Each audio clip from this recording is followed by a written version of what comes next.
It was the summer of 1989, and I was 18 years old.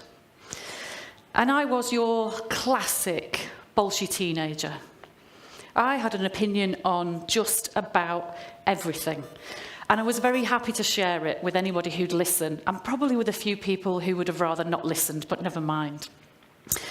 So you can imagine my very calm, patient, chilled out response when my sprinting coach told me, essentially, that my sprint start technique was rubbish. That very day. Now, at this stage, I'd already been quite heavily involved in athletics for a few years, and in total, I was involved for 16 years. I loved my athletics, I had an amazing time, and I was lucky enough to be pretty good at it. So over my years, I won 3 national schools titles. I ran for England and Great Britain in some amazing places, truly amazing places, like Rome, Moscow, Gateshead. Although Gateshead, actually, I have fantastic memories from there because that was where I won the Under-23 European Cup. So let's go back to this day of sprint start practice. And if you've ever watched athletics on TV, then you may think that the sprint start is actually pretty straightforward. If you've watched the big guys like Usain Bolt and Linford Christie, they make it look really easy. What's so difficult? You put some blocks down, you brace yourself against them, and you just go hell for leather when the gun goes, right?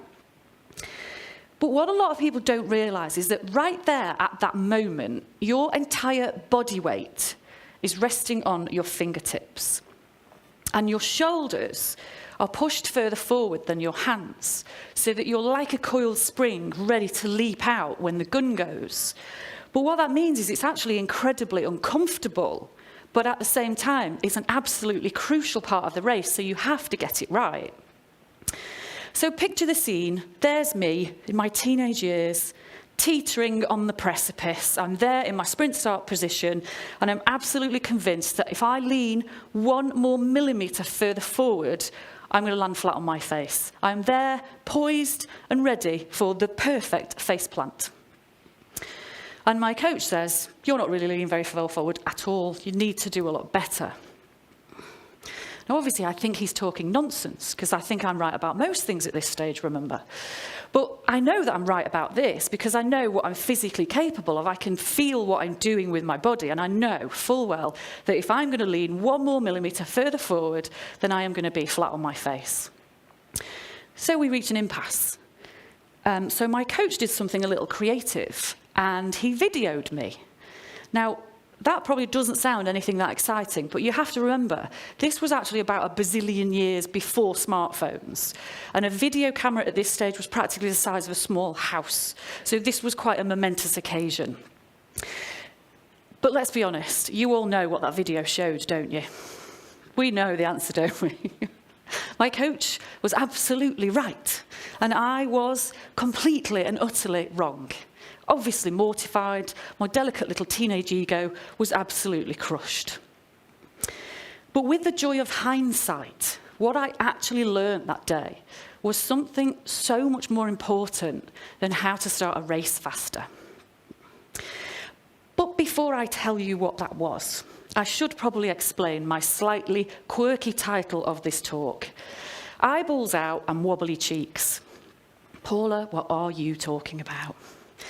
Well, it's another sprinting analogy, and it's another story from my time as an athlete for something that didn't necessarily seem that relevant at the time, and yet strangely has become more and more relevant to both my life and my business over the years.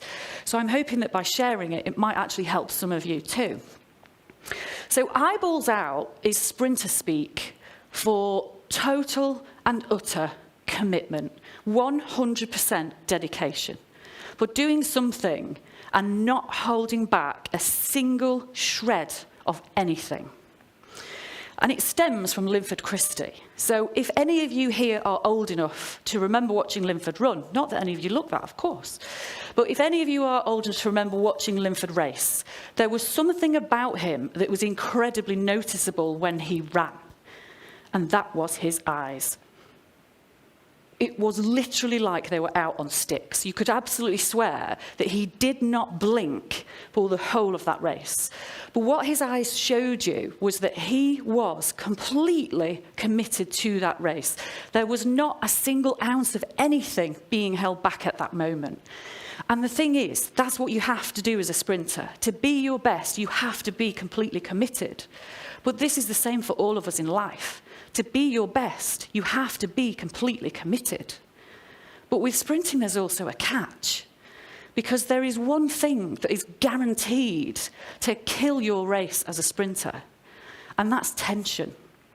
Because the moment you push too hard, you strain too much, you just try too hard, then you tighten up, and that tension absolutely kills the race and kills the speed. So do you know how you tell when a sprinter is relaxed? It's in their cheeks, these cheeks. So when a sprinter is relaxed, you will actually see that their cheeks go right up and they come right down, which does make for some very attractive photos, as you can imagine.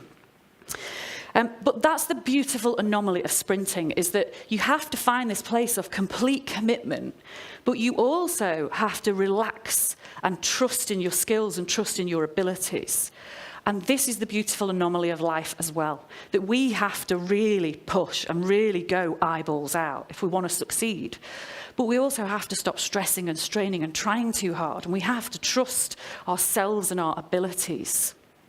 So these moments where everything in life falls together, when we manage to harness these moments of total commitment, but combined with this trust and relaxation in ourselves, this is when we have these moments in life where everything just flows and it all just clicks.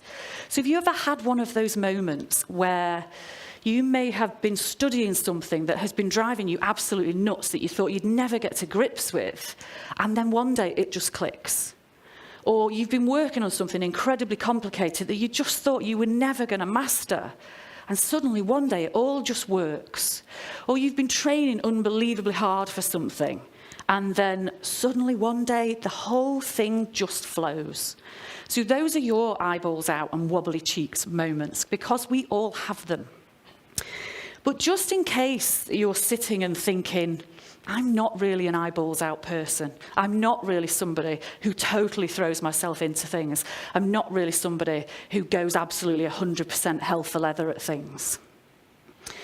Think back to when you were a kid, because children have the most amazing ability for obsessive focus on the things that they love to do, to the complete exclusion of everything else. And you were all kids once, so you all have this ability within you for this relentless dedication. The challenge is that as we start to grow out of childhood, we learn new things. Life has a little habit of stifling this relentless dedication that we all have within us. And it teaches us about things like doubt and worry and fear. And we start to focus on the things that might go wrong instead of all the things that might go right. We start to worry about what people might say about us. We start to worry about making a mistake, or about looking stupid, or about getting it wrong, or about forgetting things. We start to worry about being too fat, or too thin, or too tall, or too short, or too northern. Not that you could ever be too northern. But all these tiny little things start to convince us that this whole idea of relentless dedication and 100% focus is maybe a bad thing. And that actually, by just reining it in a little bit, that would be safer. We can manage the risks if we commit to things at 90% or 80% or even 70%. And that will just make life a bit safer and a bit more comfortable. But you see, that's the thing that I really learned that day of sprint start practice. Because what I actually learned that day is that my view of reality and my view of my capability and what I could do was completely and utterly skewed by what I believed the truth to be. and the belief in the truth was miles off the mark. So I'd created a barrier, a limitation, a boundary for myself based on what I was absolutely convinced was the truth, and I was miles off. So for us to achieve what we're truly capable of in life, we have to actively seek external feedback, because other people can see us and see what we're capable of in a way that we simply cannot see. Tiger Woods explained this beautifully when he was asked, why do you need a coach or a team of coaches when you're already the best golfer in the world? And he answered, because I can't see my own swing. And he's right. Not one of us can see our own swing. And this isn't just about sports or sports technique. This is about anything that we are working towards or striving for in life, whether it's life, work, business, a passion, a hobby. Anything that we are really working towards, we can't see our swing. We can't see the natural limitations and the natural boundaries that we place on ourselves because we're listening to the niggles of doubt and worry and fear. So we have to go and seek that external feedback, because that view from other people, that's the truth. That tells us what it is we are truly capable of, because it is undoubtedly so much more than every single person believes it to be. Now, just before I finish, there is one little secret that I want to share with you. I was introduced here tonight as a former sprinter and a former international athlete, and I am incredibly proud of that. But the thing is that in here and in here, I'm still a sprinter, and I'll always be an international athlete, because every single thing that I achieved in my years as an athlete, everything that I learned and achieved, is all still part of who I am right now.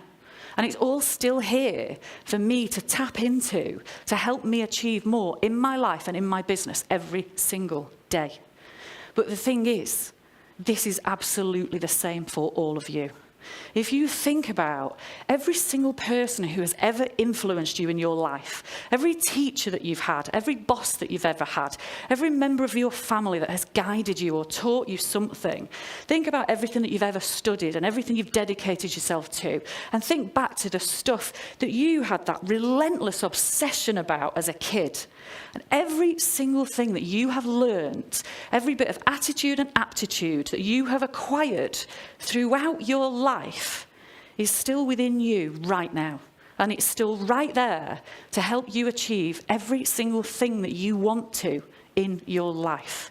What you are capable of is so much bigger than you believe. And you already have all the resources in you that you need to get out there and make it happen. So go and do it.